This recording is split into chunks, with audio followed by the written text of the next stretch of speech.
Assalamualaikum warahmatullahi wabarakatuh. Selamat pagi teman-teman dari FKG IK atau mungkin dari adik-adik mahasiswa baru yang baru masuk di tahun ini.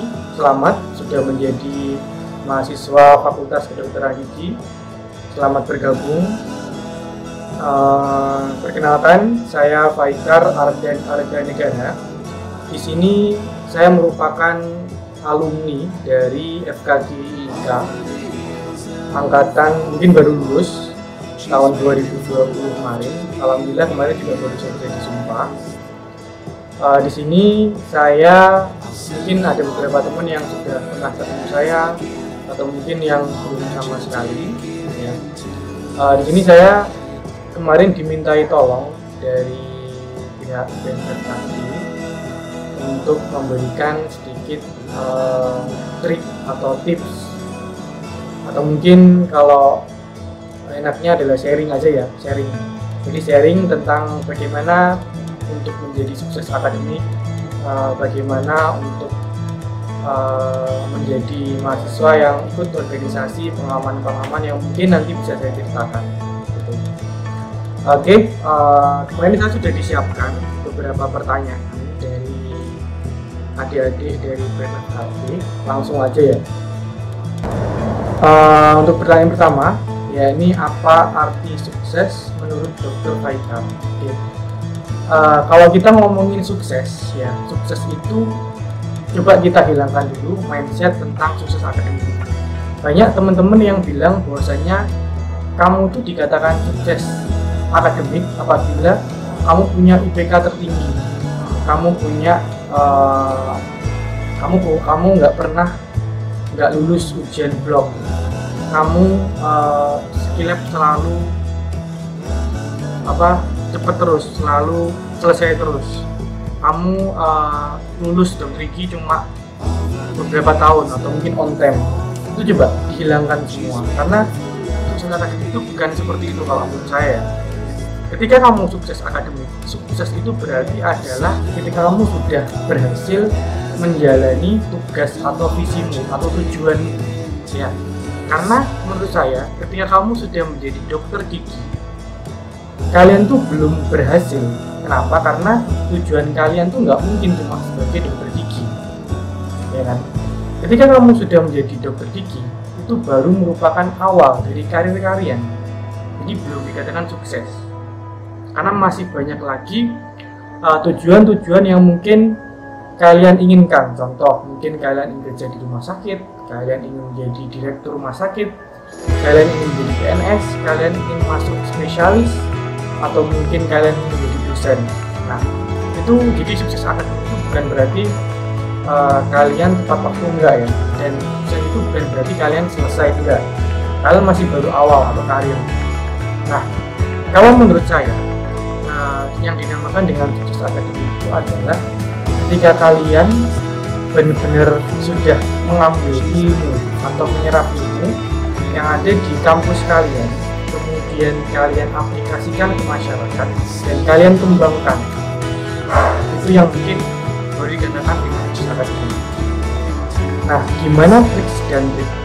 Jadi sebenarnya kalau menurut saya ya, untuk sekolah atau untuk kuliah di kedokteran gigi ataupun kedokteran umum, kalian nggak perlu menjadi orang yang terbaik di berbagai bidang, enggak begitu. Kalian cuma perlu ini contoh ya, orang yang goblok, masalahnya orang yang goblok atau bodoh sekalipun, orang yang goblok itu iso dipinter nih. Orang yang bodoh itu bisa dipinterkan. Tapi ketika kalian sudah nggak punya mental buat menjadi mahasiswa FKG, kalian bakal gagal. Apa yang dimaksud mental ini? Mental yang saya maksudnya adalah seberapa banyak kalian bangun ketika dijatuhkan orang lain. Gitu. Ya. Contoh, ada beberapa temen yang mungkin dia ini gampang down. Ketika kalian skill lab mungkin yang sudah masuk skill lab ini pernah merasakan juga. Ketika kalian skill lab, kemudian kalian membuat model gigi, kemudian dengan dosen kalian, kalian disuruh ngulangin. Nah, untuk orang-orang yang punya mental baik, mental bagus, mental telaten, mental kedokteran itu dia bakal ngulangin lagi di hari itu juga di waktu yang sama. Tapi tidak dengan orang-orang yang mungkin dia punya kelebihan di kepintaran, tapi tidak memiliki kelebihan di mental. Mereka dia akan down dan mungkin berpikiran, oh yaudahlah aku buat besok aja lah, aku buat pertemuan selanjutnya lah. Nah, itu sebenarnya hal yang bikin kita terlambat itu adalah hal yang menunda-nunda kayak gitu. Jadi sekali lagi, kalian nggak perlu jadi mahasiswa yang pintar di segala bidang, di bidang tertentu. Kalian cuma butuh telaten dan tekun aja udah. Karena selama-lama pun kuliah kedokteran itu kalau kalian telateni, kalau kalian tekun dan kalian ikhlas dalam belajarnya, pasti kalian juga selesai juga, gitu kan? Oke. Itu mungkin untuk tips-tipsnya. Kemudian untuk pertanyaan kedua ini adalah apa alasan Dr. Faizar terjun ke dunia organisasi? Oke. Dunia organisasi itu luas banget. Jadi pertama saya masuk di dunia organisasi adalah mindset saya hanya ingin menjadikan organisasi ini adalah sebagai batu loncatan untuk mempermudah saya dalam menyerap materi-materi atau mungkin memperbanyak teman juga. Kenapa? Karena ketika kalian sudah masuk ke dunia organisasi atau BEM, ya, kalian akan lebih banyak dikenal dengan orang-orang lain. Contohnya adalah kalian akan lebih banyak dikenal dengan dosen. Kalian bakal lebih banyak dikenal dengan kakak tingkat. Pokoknya orang-orang yang penting itu akan mengenal kalian. Dan ketika kalian punya hubungan, maksudnya kalian semisal ya kalian skillab dengan dokter tertentu atau dengan dosen tertentu dan dia kenal kalian punya sisi positif atau mungkin kalian punya plusnya daripada mahasiswa lain. Karena di BEM ini selain kalian lebih banyak mengenal kakak tingkat, lebih banyak mengenal dosen, kalian juga lebih tahu bagaimana memanajemen waktu. Ya, saya sebelum masuk ke BEM itu saya benar-benar nggak bisa yang dinamakan dengan manajemen waktu. Saya benar-benar ambil ya. Jadi seharusnya saya belajar, seharusnya saya main, seharusnya saya piknik atau kemana pun tuh saya benar-benar nggak terjadwal. Tapi semenjak saya masuk ke namanya BEM itu saya benar-benar dapat apa sih yang dinamakan manajemen waktu. Bagaimana kita memprioritaskan suatu hal sehingga hari-hari kita itu benar-benar bisa terjadwal, bisa tertarget. Jadi nggak sia-sia apa yang kita lakukan. Jadi banyak banget yang kita dapat dari BEM. Dan satu hal lagi, kalau di kedokteran itu kita nggak mungkin bisa hidup ya, istilahnya kita nggak bisa hidup tanpa bantuan kakak tingkat. Kebanyakan saya ini kenal dengan kakak tingkat itu dari BEM. Banyak banget kakak tingkat yang mau bantu saya tentang tutorial, tentang belajar, tentang tips dan trik itu dari kakak tingkat semua. Jadi untuk kalian yang mungkin atau untuk adik-adik yang mungkin masih ragu gimana sih kalau ikut BEM itu kira-kira tergantung nggak? Insya Allah nggak beneran. Kalian bakal banyak banget dapat manfaat dari situ. Oke. Kemudian lanjut ya. Pertanyaan ketiga, ya ini bagaimana cara mengatur waktu belajar dan organisasi. Kalau dilihat dari kalimatnya ya berarti dua hal itu saling mengganggu. Sebenarnya tidak. Jadi belajar dan organisasi itu adalah menurut saya ketika kalian ingin belajar, ingin sukses dalam belajar, penumpangnya adalah organisasi. Menurut saya kayak gitu. Jadi uh, ketika kalian belajar ini adalah tentang membaca buku, membaca materi, menyerap, mendengarkan, itu belajar. Tapi sedangkan berorganisasi adalah lebih ke pengaplikasiannya ke masyarakat ya. Jadi kalau ditanyain bagaimana cara mengatur waktu, ya kalau kalian ingin mengatur waktu, ingin belajar mengatur waktu, ya masuk di organisasi. Kenapa? Karena di organisasi itu kita tuh setiap orang dikasih job desk, dikasih deadline, kita dikasih cara bagaimana mengutamakan prioritas kita atau mungkin prioritas orang lain daripada kita, dan itu benar-benar bermanfaat buat kalian yang mungkin masih nggak bisa antara mendahulukan belajar atau organisasi. Tidak ada yang didahulukan di sini karena belajar dan organisasi itu beriringan. Kalau menurut saya kayak gitu. Karena ketika kamu benar-benar suka dalam belajar, kamu bakal bisa untuk mengaplikasikan belajarmu itu ke orang lain, ke masyarakat. Dengan apa? Medianya adalah dengan organisasi. Jadi belajar dan organisasi itu bukan hal yang dipisahkan, tapi ketika kamu belajar, penopangmu itu adalah organisasi. Dan kalau ditanya benar-benar pilih mana, yang jelas kalian harus pilih belajar, karena di sini kalian punya tanggung jawab terhadap orang tua dan tanggung jawab kalian adalah belajar, tapi dengan bantuan atau dengan penopang dari organisasi itu. Jadi belajar dan organisasi itu bukan hal yang dipisahkan, tapi menjadi satu kesatuan.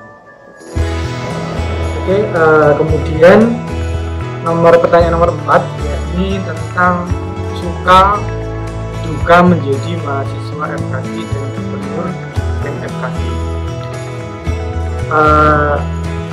Kalau sukanya dan duka ketika menjadi mahasiswa FKG itu banyak banget ya.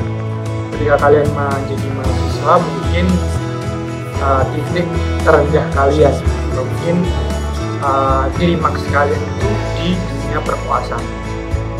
Dunia koas itu benar-benar kalian harus menjadi manusia yang bisa menjadwalkan apapun untuk hari esok.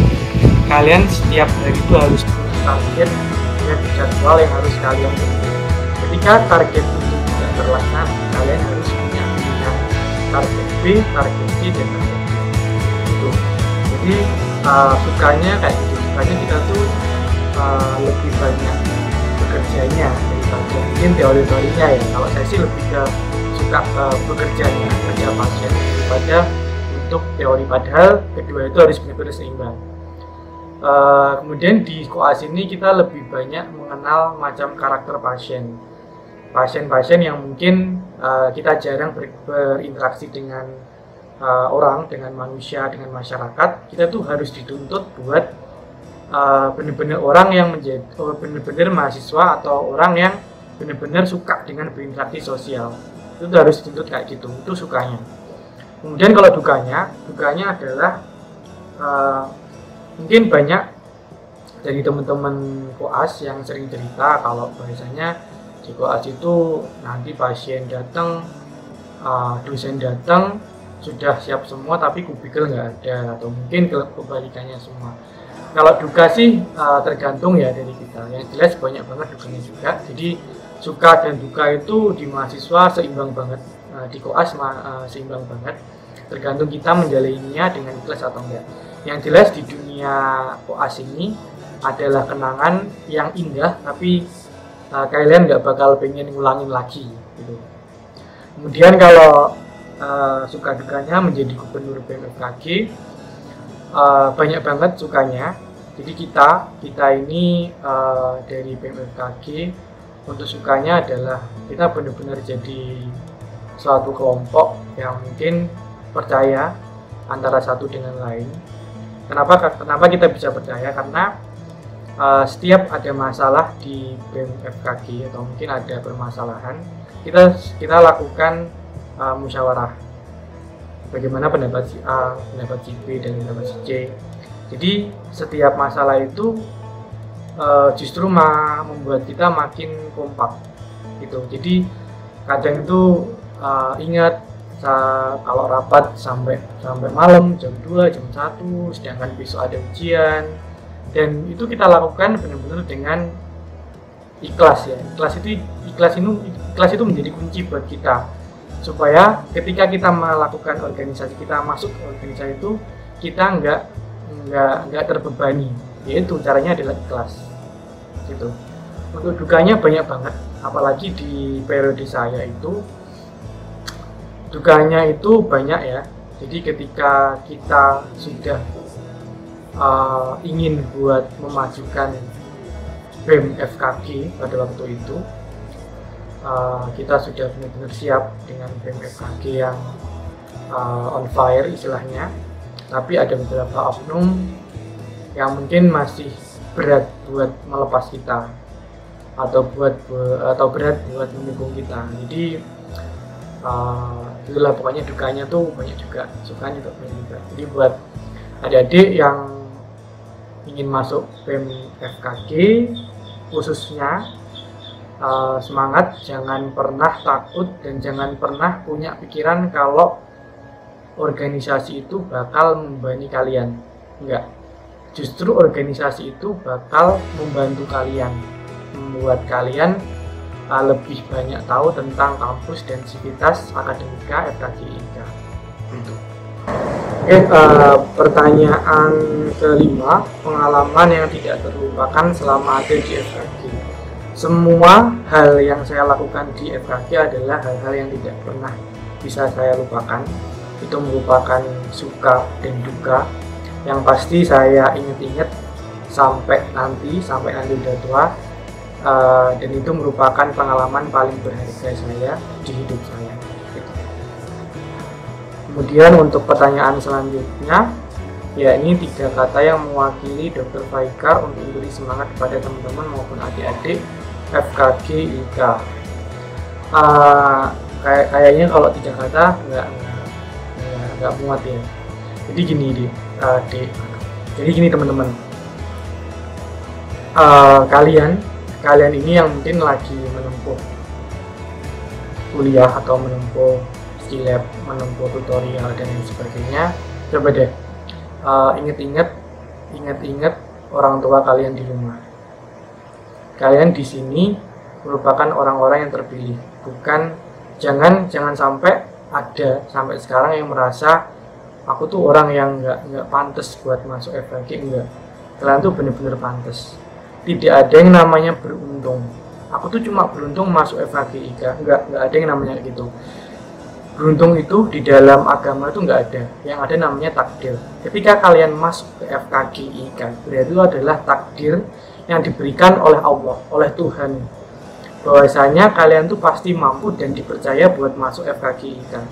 Jadi ketika kalian ingat itu, berarti kalian harus lebih bersemangat, lebih bermotivasi. Ya, banyak teman-teman yang bilang bahwasanya kamu ketika masuk kedokteran jangan menjadi orang yang ambisius. Saya kira itu perkataan yang kurang tepat. Kenapa? Karena ketika kalian berambisi terhadap sesuatu yang sudah menjadi tanggung jawab kalian, berarti kalian adalah orang-orang yang benar-benar bersungguh-sungguh buat hal itu. Ya, nggak apa-apa kalian berambisi dalam kuliah, dalam kedokteran, dalam kampus, dalam tutorial, dalam koas, dalam skill lab, itu nggak apa-apa banget. Yang jelas kalian berambisi tapi tidak menjatuhkan teman-teman kalian, tidak merugikan teman-teman kalian. Itu prinsip yang kalian bawa. Selama kalian tidak menjatuhkan teman-teman kalian, selama kalian tidak merugikan orang-orang di sekitar kalian, ya monggo berambisilah sampai kalian benar-benar mendapat apa yang kalian mau gitu. Kemudian untuk adik-adik benar-benar ya yang S1 ini, saya benar-benar tekankan dan saya benar-benar harapkan kalian buat ikut berorganisasi, entah itu BEM Institut, entah itu BEM FKG atau fakultas, atau mungkin ekstra lain, itu ikutilah. Karena kalian ketika kalian sudah lulus menjadi dokter gigi, kamu tuh benar-benar menghadapi beberapa banyak karakter pasien, ya, banyak banget, dan itu nggak akan kalian dapat ketika kalian cuma duduk dengerin dosen belajar koas kemudian kerja pasien. Itu nggak akan kalian dapat. Kalian akan dapat di berbagai organisasi itu, di BEM khususnya ya. Jadi untuk adik-adik yang masih bingung tentang BEM, ikut BEM atau enggak, ikutilah, karena banyak teman-teman atau kakak tingkat kalian yang sebelumnya banyak sekali yang sukses juga dari BEM, atau mungkin atau enggak pun mereka yang dari BEM akan punya lebih positif ya, hal positif yang mereka punya. Dan ketika kalian mungkin mendaftar kerja di beberapa rumah sakit atau mungkin beberapa praktek, kadang itu ada beberapa HRD yang mungkin dia itu membandingkan antara kamu dengan orang lain, dengan rekan kerjamu, dan dia akan memilih orang yang lebih paham dengan organisasi. Ya, dia akan lebih memilih pengalaman bekerja, pengalaman berorganisasi kamu. Kenapa? Karena orang-orang di luar itu percaya bahwasanya orang yang ikut organisasi atau orang yang ikut BEM, dia bakal lebih mempunyai tekad atau mempunyai kemampuan untuk memanajemen waktu, untuk memanajemen pasien, dan untuk memimpin sesuatu. Itu yang dipunyai oleh orang-orang yang mungkin ikut organisasi. Jadi jangan pernah ragu buat ikut organisasi. Kemudian pertanyaan terakhir ya, bagaimana rutinitas Dokter Faikat dalam menanggapi keadaan pandemi COVID-19 saat ini? COVID ini banyak banget teman-teman atau mungkin orang-orang masyarakat yang belum tahu bahwasanya COVID ini adalah konspirasi. Kita nggak tahu itu konspirasi atau bukan, yang jelas COVID itu benar-benar ada. Banyak teman-teman kita, banyak teman-teman sejawat, banyak ada dosen juga kita, kemudian ada dosen-dosen di luar kampus kita yang sudah menjadi korban. Ya, yang jelas COVID ini adalah ada, nggak mungkin ini cuma bualan dari pemerintah, nggak, itu benar-benar ada. Dan tugas kalian atau tugas adik-adik, tugas teman-teman,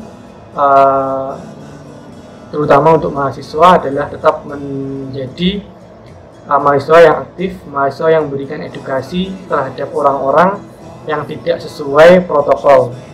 Ya, kalian mahasiswa kedokteran, kalian lebih pintar untuk memilah dan tetap untuk mengikuti protokol kesehatan, pakai masker, cuci tangan, dan lain sebagainya. Begitu juga dengan saya juga walaupun mungkin kalau untuk keluar ya, walaupun saya sudah suntuk banget di rumah, atau mungkin ketika saya keluar itu saya tetap masih ada rasa khawatir dan parno. Jadi oleh karena itu ketika kita mau kemana, mau ke main atau ke rumah teman atau ke siapa gitu, tetap laksanakan protokol kesehatan yang diinstruksikan dari pemerintah. Itu mungkin cuma itu saja yang bisa saya berikan, sharing saya. Mudah-mudahan apa yang saya sampaikan ini menjadi sesuatu yang bermanfaat bagi adik-adik, bagi teman-teman sejawat. Sekali lagi tetap semangat buat teman-teman, buat adik-adik mahasiswa Fakultas Kedokteran Gigi. Ingat, ketika kalian sudah bersungguh-sungguh, ketika kalian telaten, ketika kalian tekun, dan ingat yang di rumah, orang tua kalian, maka kalian akan termotivasi dengan sendirinya.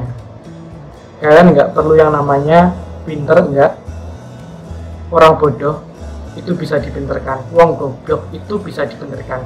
Tinggal kalian, tinggal mental kalian seberapa kuat, seberapa sering kalian bangun ketika kalian dijatuhkan dengan orang lain. Itu hal yang paling saya pegang atau prinsip saya sampai sekarang ini. Nah, mungkin alhamdulillah bisa membuat saya lulus pada tahun ini, selain dari bantuan dari dosen-dosen, bantuan dari kakak tingkat, kemudian dan terutama bantuan dari orang tua dan juga motivasi dari orang tua saya. Itu terima kasih sebelumnya. Dan sekali lagi sebenarnya banyak banget kakak tingkat yang mungkin lebih berkompeten dari saya untuk berikan sharing kayak gini. Mungkin karena di sini saya yang lagi longgar, jadi insya Allah saya sempatkan. Dan juga terima kasih buat BMFKG telah mengikut sertakan kami para veteran-veteran yang sudah lama nggak berkecimpung di dalam BEM. Alhamdulillah dengan adanya ini kita masih bisa bersilaturahmi. Itu oke. Terima kasih teman-teman, adik-adik. Untuk selanjutnya selamat berjuang di Fakultas Kedokteran Gigi. Semoga kalian selalu mendapat nikmat dan berkah oleh Allah Subhanahu wa taala. Baik. Assalamualaikum warahmatullahi wabarakatuh.